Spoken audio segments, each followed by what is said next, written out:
Ça y est les gars, salut à tous. C'est mon dernier jour de stage à EDF dans une centrale nucléaire expérimentale plus précisément à Chalon-sur-Saône. Et aujourd'hui, je vais vous faire le débrief de ce stage. Donc ça a été 5 mois, plus précisément 23 semaines je crois, ou 22 semaines, au sein d'une équipe de 12 personnes environ. Qui sont passés très vite, qui sont passés très très vite. Vous le savez tout autant que moi, les stages, ça n'a rien à voir avec une alternance, si jamais vous avez fait les deux. Et ça passe vraiment super super vite, il faut savoir s'intégrer et faire beaucoup de choses en même temps, et notamment dans un grand groupe. Ça fait partie du jeu. Je suis assez fatigué quand même, beaucoup de choses. On arrive maintenant au mois d'août à peu près. Donc travailler dans la chaleur, c'est un peu plus compliqué, même s'il y a la clim au bureau, hein. C'est pas si horrible que ça, mais voilà, on s'est compris. Et je vous ai réservé une petite pépite. J'ai réussi à obtenir une lettre de recommandation. J'ai beaucoup travaillé pendant ce stage. J'ai fait plus que ce que je devais réellement faire. Et c'est ce qui a fait que, faites pas gaffe chez moi d'ailleurs, je rends mon appartement demain, donc là il y a le setup pour que je vous filme la suite, mais je rends mon appart demain, j'ai mon état des lieux demain, donc voilà, retour à Grenoble, ma ville natale. Et du coup je vous montre à quoi ressemble une lettre de recommandation, hein, pour ceux qui en ont encore jamais demandé, je vous conseille d'en demander une, ça peut être hyper important et notamment ça peut vous suivre. Si jamais vous décidez de retourner dans le même domaine dans lequel vous avez effectué votre stage de fin d'études, ou tout simplement pour vous aider avec la marque de l'employeur ou quoi que ce soit. Donc voici à quoi ressemble ma lettre. Voilà. C'est pas parce qu'il y a un stylo à côté que c'est moi qui l'ai signé, hein. Je quand même un petit peu les noms. Voilà. Et du coup, on se retrouve tout de suite pour la suite sur le setup, donc pour le débrief sur ce stage de fin d'études. A tout de suite. Donc ça y est les gars, fin du stage comme je le disais. Le rapport, il est là. Voilà. Donc bon, on est sur un rapport de 60, environ 60 pages, hein. Je vous montrerai un petit peu des extraits pendant la vidéo. Mais voilà, franchement, un stage qui a porté un peu sur les déchets nucléaires, donc ma mission principale, pas un peu, et le combustible, la manutention du combustible, parce que j'ai eu l'occasion de piloter la machine de chargement du réacteur pendant ce stage.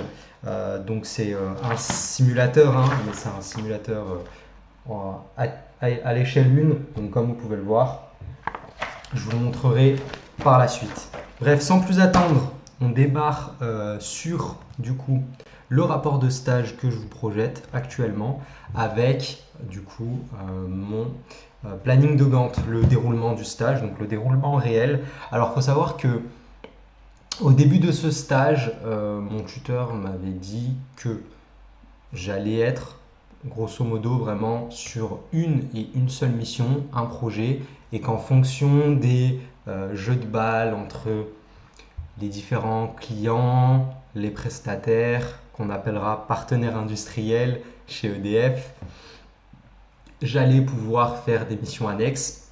Et comme vous pouvez le voir sur ce planning de Gantt, en réalité, voilà, ma formation c'était la SPM, SPM pour e-learning ou formation en ligne si vous préférez. Et comme vous pouvez le voir, en réalité, c'est pas vraiment ce qui m'a tout le temps occupé. Ça m'a occupé sur la grosse partie de mon stage, mais un stage dans un grand groupe, c'est pas que une mission, que de la technique, en fonction bien sûr de là où vous allez, mais en général pour un stage, il faut essayer de voir le plus de choses possible. C'est l'objectif et c'est ce que je vous conseille de faire. Donc comment est-ce que ça s'est découpé un petit peu?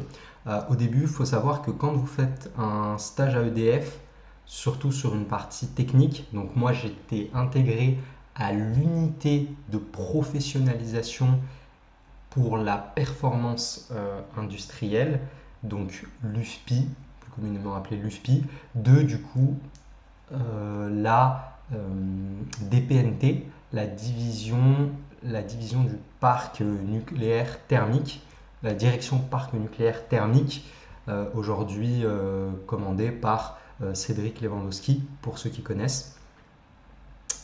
Et du coup, au début, donc il faut savoir que voilà, il y a des formations, il faut se former. Surtout que là, j'occupais le poste de formateur-concepteur. Donc en soi, je suis à la fois formateur, mais aussi concepteur de formation en ligne. Donc d'où l'e-learning dont je vous parlais tout à l'heure. Et il faut bien se former, hein. Ce qu'on fait à l'école, c'est pas que c'est inutile, mais il y a une grosse différence entre les attentes dans l'industrie, surtout ici dans le nucléaire civil, qui est un domaine du coup assez sectorisé, et où il y a de très grosses attentes, surtout avec l'essor du nucléaire, comme vous avez pu le voir si vous regardez un petit peu les news. Et donc voilà, il y a une nécessité de se former. Donc là, la formation, elle était en interne, directement là où j'étais. Donc j'étais basé à Chalon-sur-Saône, comme j'ai dit juste avant. Et on en a eu pour environ un mois et demi, voilà, de formation en interne. Donc c'était des formations à la fois théoriques et pratiques. Je peux vous en citer quelques-unes. Par exemple, il y avait des formations, c'était des formations qui étaient à la semaine, de manière générale. J'étais avec d'autres personnes, des collaborateurs d'EDF, qui étaient présents sur toutes les centrales nucléaires d'EDF. Et c'est ça qui m'a particulièrement plu. Et c'est là où je me suis rendu compte que ce stage avait une très très grosse plus-value par rapport à mes collègues qui faisaient des stages dans d'autres structures d'EDF par exemple. Et aussi tout simplement parce que ça faisait très longtemps, ou je crois que ça n'a jamais été le cas, que l'entité dans laquelle j'étais, donc CBN, une entité donc, sur le combustible et le déchet nucléaire, ça faisait très longtemps ou jamais qu'ils avaient pris de stagiaires. Donc j'étais vraiment, on va dire, pas livré à moi-même. J'avais un très bon tuteur que je remercie d'ailleurs de m'avoir accepté en stage au sein de son équipe. Mais voilà, un stage, il faut être autonome, parfois très autonome pour certains de mes collègues en stage. Et voilà, c'est hyper important.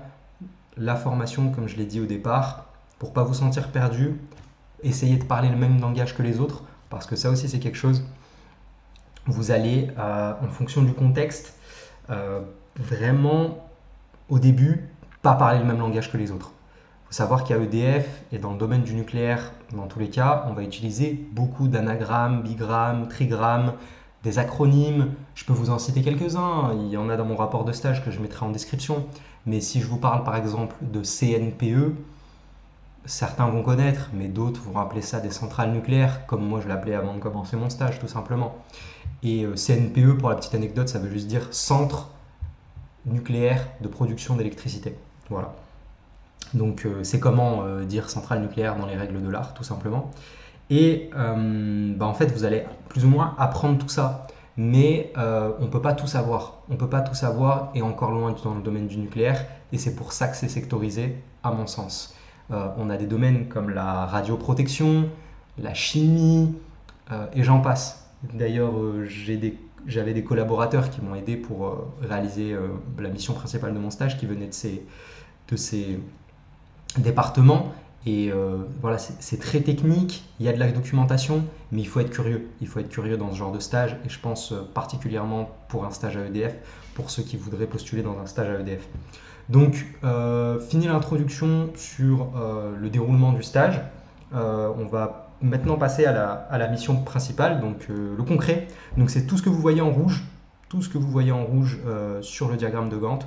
Donc ça, c'était à peu près 2 mois et demi, voilà, 2 mois et demi, 3 mois sur 5 mois de stage. Donc voilà, c'est cohérent avec une mission principale en soi. Et ensuite, je vous ferai un petit bonus à la fin, bien sûr. Donc, tac, tac, on part pour la partie, du coup, mission principale. Donc j'ai décidé de faire le rapport en introduisant un petit peu le domaine du nucléaire. Et puis voilà. Et du coup, je vais vous expliquer directement en quoi ça consiste faire être formateur concepteur.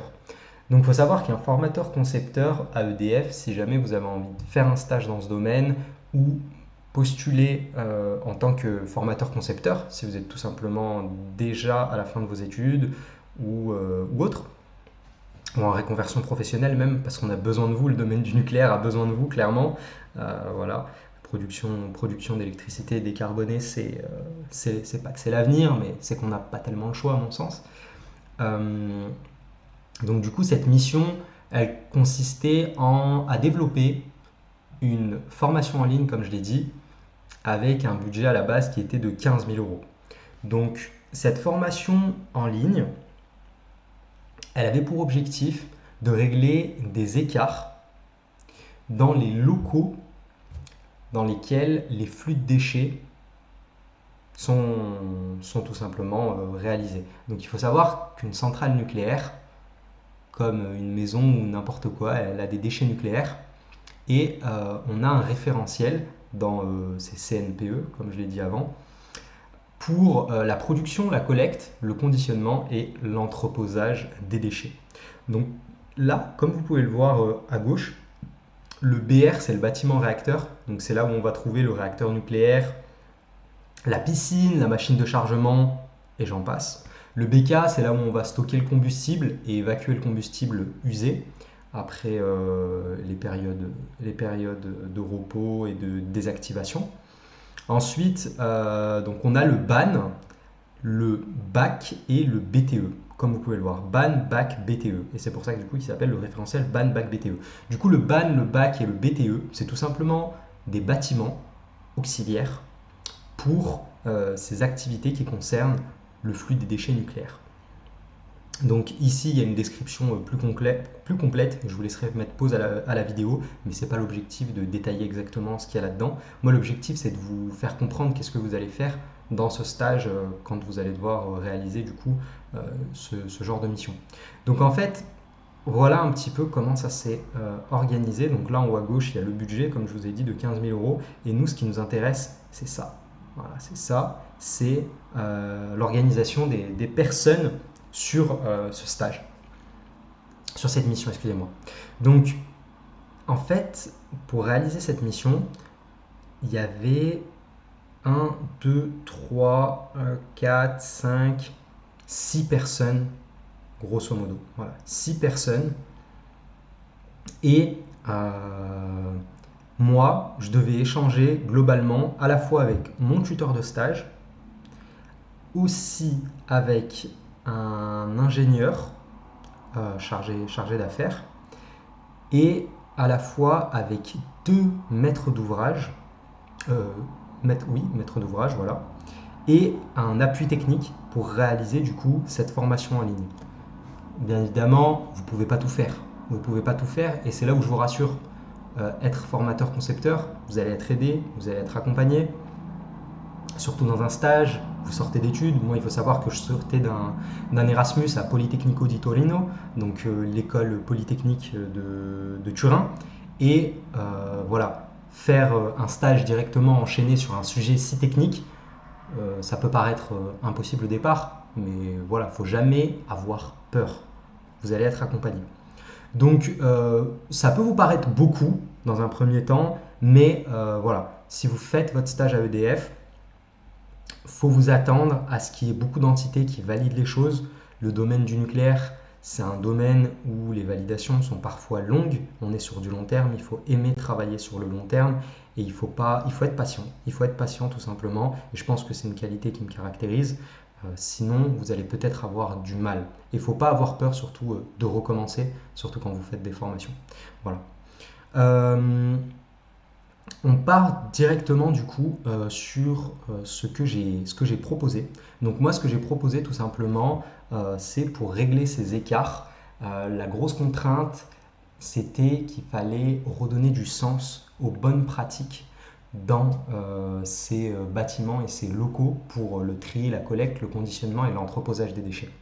Pourquoi? Tout simplement, je l'ai dit tout à l'heure, parce que l'ASN, l'autorité de sûreté nucléaire, qui sont les gendarmes du nucléaire, donc très globalement, c'est des gendarmes qui viennent sur les centrales nucléaires de manière inopinés par exemple, donc sans prévenir, et qui visite la centrale et qui vérifie si la sûreté et la sécurité des installations est en règle, donc que tout se passe dans les règles de l'art, grosso modo.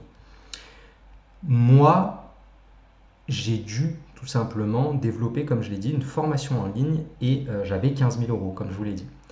Ces 15 000 euros, j'ai décidé de ne pas les utiliser et j'ai décidé de faire cet e-learning d'une manière plus originale parce que j'avais envie de prendre des responsabilités et j'avais vraiment envie de retirer, d'avoir un gros retour sur investissement technique et social dans ce stage. Du coup, ce que j'ai fait, c'est tout simplement que j'ai voulu me filmer plus précisément, avec d'autres collaborateurs EDF, pour faire moi-même ma formation en ligne avec des vidéos de moi. Donc on avait un fond vert à EDF, comme les présentateurs météo, et du coup j'allais tout simplement me filmer et filmer les bonnes et les mauvaises pratiques. Et ensuite, avec l'équipe d'appui technique que je vous ai montré juste en haut, on allait tout simplement faire le montage et choisir les bons et les mauvais moments. Bien sûr, il y avait des validations techniques en termes de termes techniques, de chiffres, beaucoup de choses en lien avec le référentiel. Donc ce référentiel, il faut savoir que c'est documenté, c'est carré, enfin vraiment, c'est des choses qu'il faut avoir en tête et qui sont un petit peu notre cahier des charges dans ce genre de mission. Donc moi, ce que je leur ai proposé, c'est de tout faire de manière originale. Ça a plu à tout le monde. J'ai fait un prototype pour les convaincre. Donc on a eu une réunion, etc., etc. J'ai fait un prototype. Ça leur a plu et du coup, j'ai pu réaliser différentes vidéos sur, comme vous pouvez le voir en bas, le risque incendie, le risque de contamination et les risques chimiques. Et à la fin, j'ai pu proposer donc des vidéos. Donc là, comme vous pouvez le voir, donc c'est moi qui me filme tout simplement sur le fond vert avec des incrustes, donc le fond des vidéos, et une de mes collaboratrices que je remercie encore d'avoir tourné avec moi. Et là, tout simplement, on allait montrer les bonnes pratiques dans les bâtiments auxiliaires nucléaires, dans lesquels on a la collecte, par exemple, des déchets solides nucléaires. Voilà, donc j'ai conçu ça sur PowerPoint pour les prototypes et démarcher un petit peu et convaincre les maîtres d'ouvrage. Et là, ici, on a un deuxième exemple, un exemple d'un autre format. J'ai proposé 3 formats différents. Là, c'est un format de mise en situation, donc où on avait un exercice avec les différents pictogrammes et voilà, un tableau de compatibilité. Donc en fait, c'est simple, il y a des règles en vue des risques d'incendie. Lorsqu'on stocke dans ces armoires-là les du coup, produits liquides dangereux. Et là, par exemple, il y avait une difficulté qui était qu'il ne fallait pas mélanger les différents pictogrammes si ils ne sont pas compatibles entre eux, tout simplement. Bref, on ne rentre pas dans les détails. Voilà. Ça, c'est grosso modo ce que j'ai proposé. À la fin, il faut savoir que tout ne s'est pas passé comme prévu, étant donné que, comme je l'ai dit au départ, j'avais 2 maîtres d'ouvrage. Et là, j'ai un gros conseil à vous donner, c'est lorsque vous avez 2 maîtres d'ouvrage sur une de vos missions, que vous soyez en stage ou pas en stage, parce que je pense que ça peut arriver à n'importe qui, c'est de bien les consulter à chaque fois en même temps, ou bien, quand je dis en même temps, c'est au moins que les 2 personnes aient vu ce que vous voulez faire. Si les 2 personnes n'ont pas vu ce que vous voulez faire, vous pouvez les prévenir avant l'un avant l'autre ou en même temps, c'est pas vraiment le problème. Vous êtes en stage, vous avez le droit de faire des erreurs. Et notamment, je vous mettrai un lien, je vous redirigerai vers une vidéo de Thomas l'ingénieur par rapport à présenter quelque chose à un manager qui parle un petit peu de ça. Et du coup, tout simplement, qu'est-ce qui m'est arrivé? C'est tout simplement que j'avais très peu de réunions avec toutes les personnes du groupe de travail. Et donc, il arriva ce qu'il arriva. La solution finale que j'ai proposée n'a pas plu et n'était pas acceptée. Donc, on a dû revoir pourquoi ça ne plaisait pas avec les 2 maîtres d'ouvrage. Donc tout simplement, ce qui s'est passé, c'est que on avait mal défini le cahier des charges et on avait une mauvaise compréhension des attentes de chacun, donc les maîtres d'ouvrage, à savoir mes clients durant cette mission. Moi maintenant, ce que j'ai envie de vous dire, c'est que dans ce genre de mission, il faut aussi savoir communiquer. Là, vous le voyez, la communication, elle passe avant tout et elle a vraiment été clé pendant mon stage, même si, vous le voyez, j'ai quand même euh, loupé, je ne vais pas dire loupé non plus, mais parce que j'ai fait une erreur, je pense, en ne communiquant peut-être pas assez, moi et mon tuteur, avec les maîtres d'ouvrage, mais ça fait partie du jeu. Je préfère faire cette erreur là pendant mon stage plutôt que la faire plus tard. Et je me suis aussi challengé moi-même, donc voilà, il faut assumer. Maintenant, la communication, elle va vous servir à quoi? Elle va vous servir tout simplement dans ce genre de mission. Il faut savoir que je n'étais pas autorisé à aller sur une vraie centrale nucléaire. Quand je dis une vraie centrale nucléaire, voilà, moi j'ai fait mon stage dans une centrale nucléaire expérimentale, donc la photo de mon rapport de stage que je mettrai bien sûr. Donc on peut voir du coup que je suis sur une centrale nucléaire avec un de mes collaborateurs. C'est une centrale nucléaire expérimentale, mais voilà, là, je suis jamais allé sur une vraie centrale nucléaire et c'est ce qui a posé du coup problème pour comprendre quelles sont les contraintes opérationnelles sur le terrain clairement. Faut savoir qu'il y a il y a beaucoup de partenaires d'EDF. Il n'y a pas que des salariés d'EDF qui contribuent au flux de déchets et qui travaillent pour la collecte, le tri et le conditionnement des déchets. Et c'est ce qui fait que parfois le référentiel il n'est pas connu de tout le monde. Donc quand on vous dit de respecter des règles et que vous ne comprenez pas pourquoi on vous dit de respecter ces règles ou de procéder d'une telle manière, pour ceux qui ont fait des jobs d'été par exemple en usine, des fois vous avez un process pour réaliser un produit, un emballage, et vous ne comprenez pas trop pourquoi vous devez passer par 50 000 étapes, alors qu'il y a des étapes que vous pourrez griller, ou je sais pas, bref, vous m'avez compris. Et bah, c'est la même chose. C'est la même chose pour des gens qui travaillent pour EDF, dans les locaux d'EDF, mais qui ne sont pas sensibilisés au nucléaire. Par exemple, on peut parler d'intérimaires.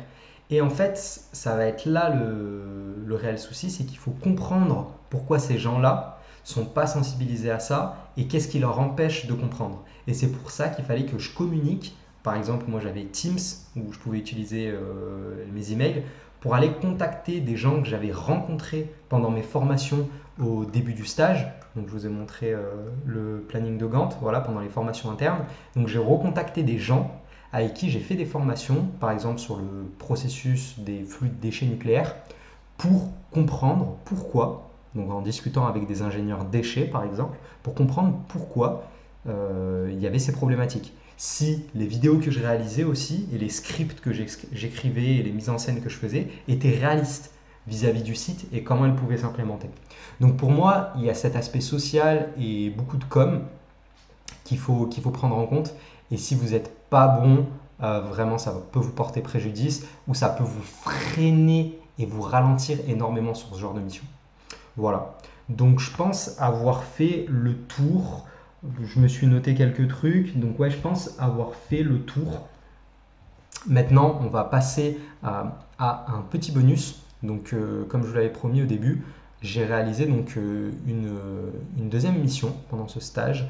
Une deuxième mission donc, qui était annexe, pendant laquelle j'ai piloté la machine de chargement du réacteur nucléaire. Oui, la machine de chargement dans du coup le lieu de mon stage, donc la centrale nucléaire expérimentale, aussi appelée le CETIC, le centre d'expérimentation et de validation des techniques d'intervention sur les chaudières nucléaires à eau pressurisée. Donc c'est un endroit unique, donc avoir la chance de collaborer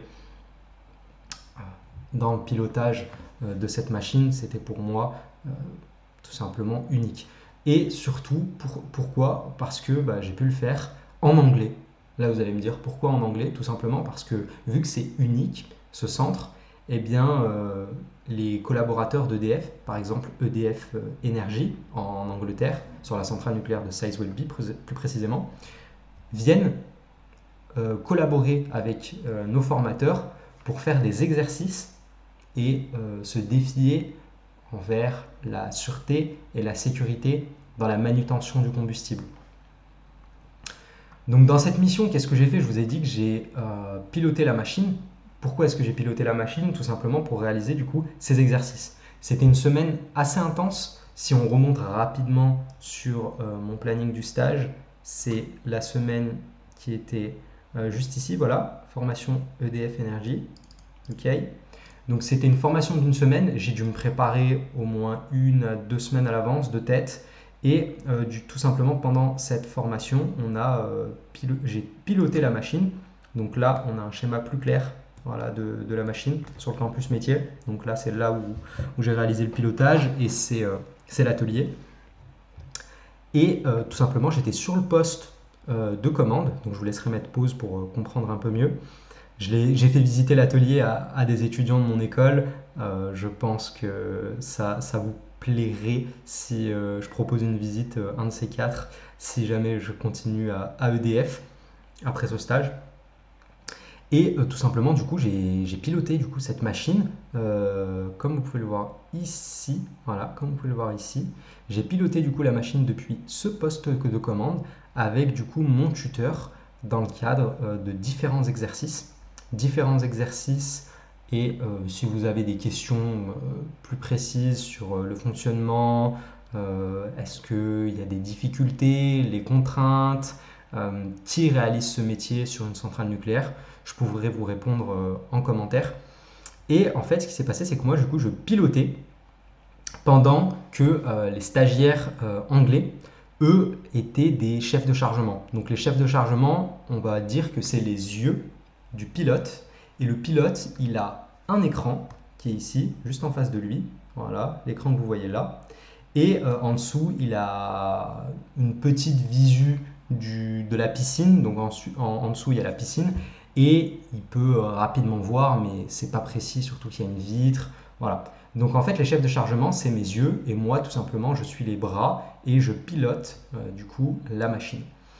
Les différents observateurs du coup anglais étaient à la fois sur des postes de surveillance, donc on appelle ça des coordinateurs de mouvement, et ils communiquaient avec moi via le haut-parleur que vous pouvez voir là entouré en rouge, et ils devaient respecter des feuilles de mouvement, donc mouvement des assemblages combustibles, et ils avaient des caméras aussi pour observer mes mouvements et s'assurer que je réalisais des mouvements dans les règles de l'art, conforme à ce qu'ils me disaient. Et on avait aussi d'autres observateurs sur le pont, ici en jaune, et ici à droite sur la passerelle, qui avaient tout simplement du coup des jumelles pour vérifier directement à 16 mètres de profondeur sous l'eau si les mouvements que j'ai réalisés étaient conformes à ceux qui m'avaient prescrit grâce à ces fiches de mouvement.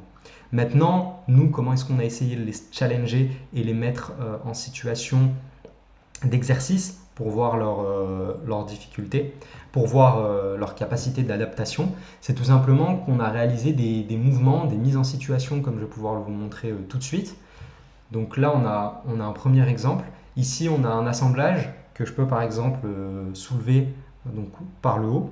Et en dessous, on a un autre assemblage qui est posé sur la plaque inférieure du cœur, donc dans la cuve, grosso modo. Et on a pu réaliser par exemple des mises en situation dans lesquelles on faisait accrocher les pieds de l'assemblage qui est du coup sur le mât, accroché au mât, avec un assemblage qui est déjà en fond de cuve. Donc l'accrochage au niveau de la zone d'introduction, et cet accrochage, du coup, il va causer le mouvement des deux assemblages en cas de mouvement du mât.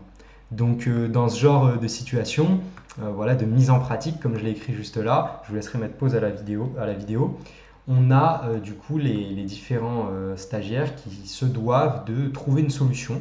Donc bien sûr, on le faisait exprès, on essayait de jouer le jeu, de faire des petites mises en scène. Donc avec mon tuteur, on faisait des petites diversions.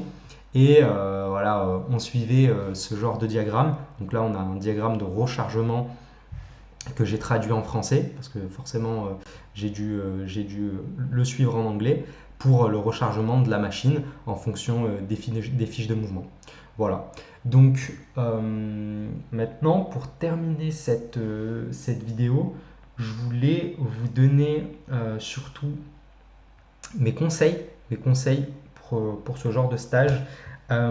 Pour moi, le plus important dans ce genre de stage, c'est avant tout de vérifier, lorsque vous avez une mission, surtout si elle est technique, c'est avant tout d'aller vérifier si la solution que vous allez proposer, elle n'existe pas déjà.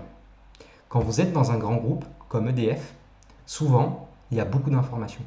Beaucoup d'informations, et je pèse mes mots. Et en réalité, ce que vous allez faire, ça a peut-être déjà été fait, ou une partie a peut-être déjà été fait. Quand je dis ça, c'est tout simplement, dans un premier temps, vous allez gagner du temps, vous allez pouvoir réutiliser ça, vous allez tout simplement pouvoir passer à autre chose. Moi, ça n'a pas été mon cas. J'ai dû réaliser l'entièreté de mes formations en ligne, mais j'ai pu réutiliser pour une partie de mes vidéos des formations déjà existantes. Je peux vous donner un exemple, les formations sur les risques d'incendie. Les formations sur les risques d'incendie, c'est clair, ça existe déjà, on peut être formé par des externes ou des internes ou quoi que ce soit. C'est pas quelque chose qui manque. Et il faut vraiment savoir que d'ailleurs, le risque incendie, c'est le premier risque dans des locaux fermés.